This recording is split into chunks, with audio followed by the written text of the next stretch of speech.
Well, let me kind of do a second part of the intro. Like I said, the last podcast we did the POPI model, and we talked about it extensively. We kind of gave you an introduction also to the different personality types. For those of you who might be asking yourself the question, why should personality types or this kind of evaluation be interesting?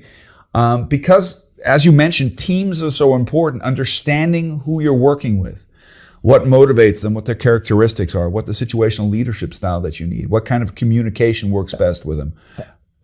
May I interrupt? Yeah, please do. Because you're talking about understanding. Yeah. I like the comparison. You drive a car. Yep. Right. Do you know how your engine is working and the cylinders and the electricity? Do you know this? I could fake it and give you some kind of pseudo mechanical answer, but the answer is no, and I don't really care. So, and it's the same with communication. I do not care about the personality you have and what's destructed, what are the puzzle pieces, how you are fitted together. I even do not care. Is your liver at the right place or or your lung or whatever? Yeah. With the brain, maybe we should talk about that. Because we will see the behavior. But I do not care about the structural thing. Yeah. I do care about what's happening when I make you an offer and what's the response. Yeah. This is with the car.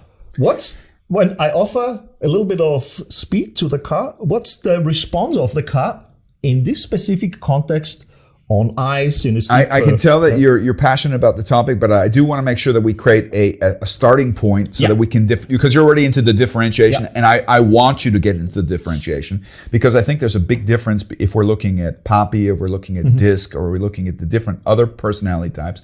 Just to underline this, why would you use this is to better understand your team and create better communication and better collaboration, okay? Now, one of the reasons I picked PCM is because you are different, and I'm not educated in PCM, but I do have, we both have a mutual friend, Marcus, who's constantly practicing it on me.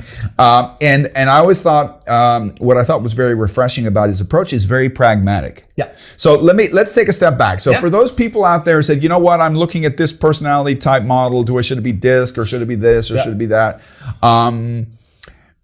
Most of those models are based on something called the Big Five, right? Yeah, so different.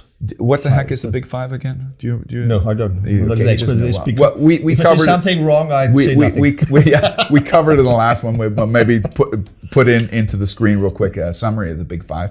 But one of the things I thought was interesting is PCM is substantially different than these personality models. So let's start off maybe with the entry point. What's kind of the background of PCM? Where does it come from?